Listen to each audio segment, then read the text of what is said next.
nous appartient. Congo nous appartient. Congo ezali ya biso. Congo ezali ya biso.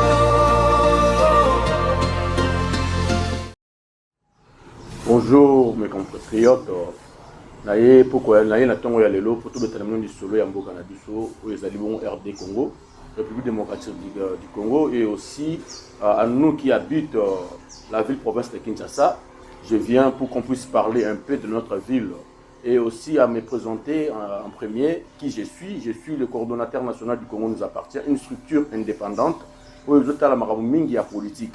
Et chez nous, dans notre structure Congo nous appartient, tout ça la couleur politique était. Parce qu'en fait, des fois, je passe dans des émissions politiques où tout ça la débat. Mais il y en aura des communicateurs qui vont la compte qui a parti politique na bango, et nous autres aussi tous les Européens ça quand même un point de vue où la Kembo cannabis qui est à la malam. Mais au moins il y a un petit souci. On a créé une équipe avec des amis, tout le but que non, oui certes on va passer dans des émissions politiques pour le Colobela quand même beau cannabis, mais au moins pour que bandeko au bon cannabis dans de là étant et aussi dans de là YouTube pour comprendre vraiment idée cannabis les alignés parce que vous avez une nouvelle structure Sika. Les Congo nous appartient. Le Congo nous appartient à tous en fait. Le Congo n'est pas seulement aux politiciens, le Congo n'est pas seulement aux ministres, mais le Congo c'est à nous tous. Yo o vananda kona yo oloba déjà que non, mboka il faut battre kayango parce qu'on l'embi. Mais aujourd'hui battre que Congo va côté kayango ezali pe ya yo. Le lozo ka moté va pas pour être na kati ya ngambo ya est na biso. Bandeko ya Rwanda bako kende ko bundisa biso zo ka passe parce que le Congo t'appartient aussi. Comme Congo ezali mboka oyo to kenda ko jeter yango kaka pa ya bakonzi mais ezali ya biso banso to yeba ki mboka oyo soki ko beba mboka oyo soki ezala problème maladie na yango mo bosoto na yango moki oyo ba pe ezali ya yo. Voilà pourquoi tout ça idée ya ko créer mboka nini structure oyo ezali na Congo ya Congo nous appartient. Siège na biso zomi na avenue sécurité numéro 13 na commune ya Kalamu na quartier Kauka. Wana soko ye wana okuta vraiment bureau nyo vanda bisika pour que les ko adhérer adhésion ezali gratuite okosoma kaka fiche na yo na oyo ezali à $2 5000 francs tu achètes fiche na yo adhésion et voilà le l'autre ko koloba moi mokie oyo talibongo notre structure plutôt tu koloba bongo oyo talibongo notre structure qui est Congo nous appartient. Maintenant tolingi to beta lisolo moi mokie pour la ville province de Kinshasa bande konangai moto moko ta kolobaka ko sepela lelo na lolenge ville ya Kinshasa za ko kambama. Ndeko na biso Daniel Bumba, ou azali bongo gouverneur numéro 1, le premier citoyen de la ville.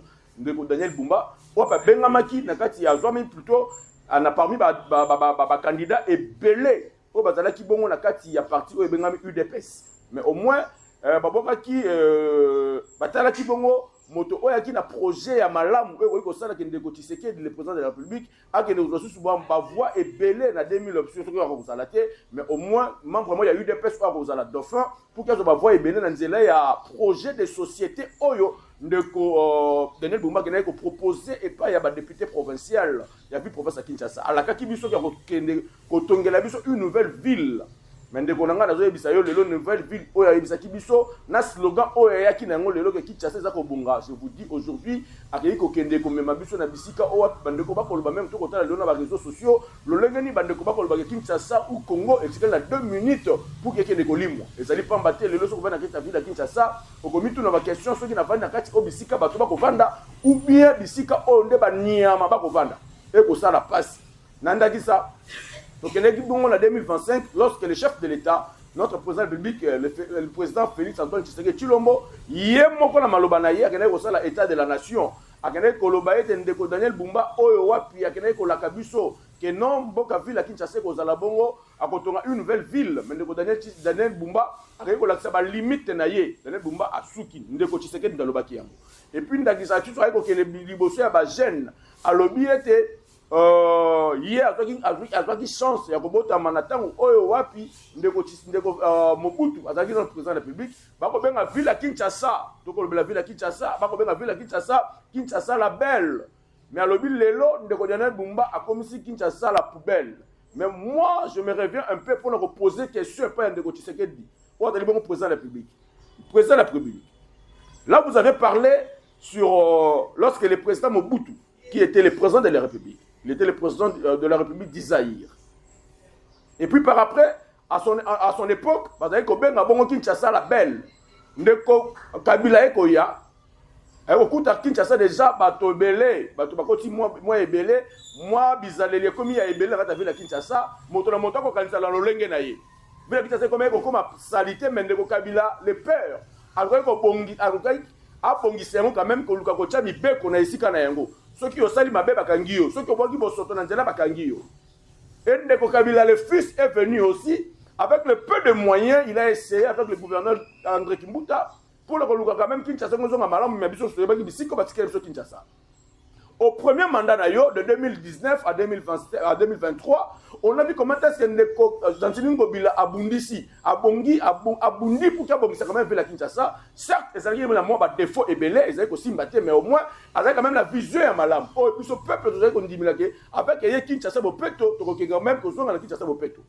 Donc, au monde, on a donné Bumba et la Kabiso, on a donné Bumba et la Kabiso, que Kinshasa est Zobonga. On a dit le président de la République. On a dit la fin de moquer de Sika Olo.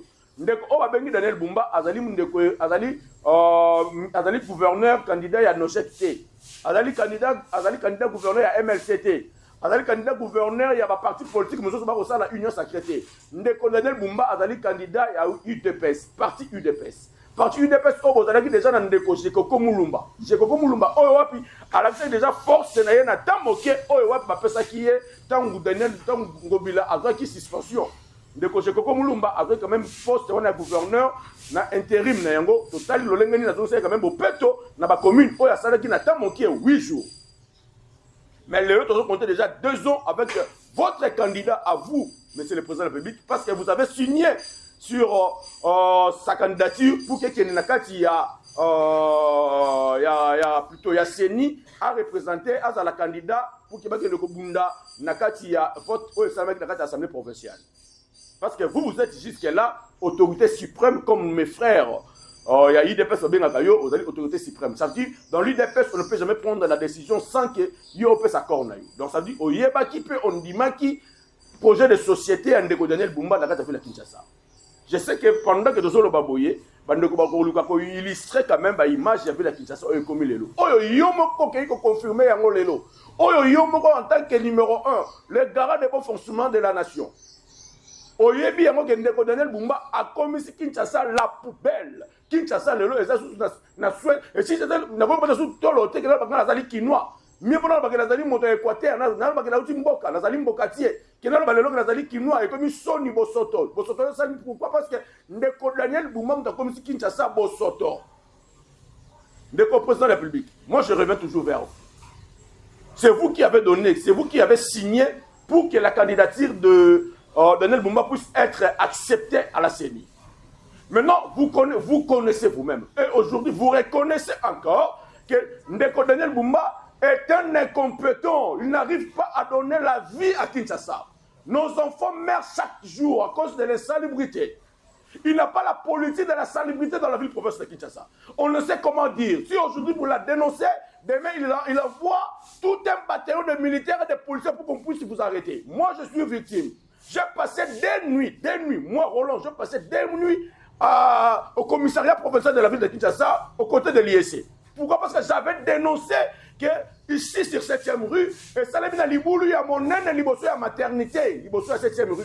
Il y a là, il y a le gouvernement central, le gouvernement provincial Daniel Bumba, pour qu'il y ait ça dans Nzela, Daniel Bumba a sali Nzela te. Ndeko Daniel Bumba a Bamba Maboulou, Bisiko Liboulou et Salema Yamakasi, que Daniel Bumba sala Kayangote.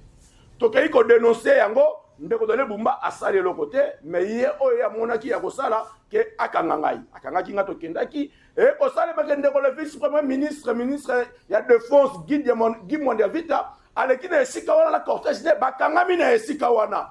Tozu image to leki la télévision to beleli. To lebi cette fois-ci to belela pe maman parce que Jésus de Nazareth, première de ces miracles salaki, ezalaki ko bongo la mai na vino.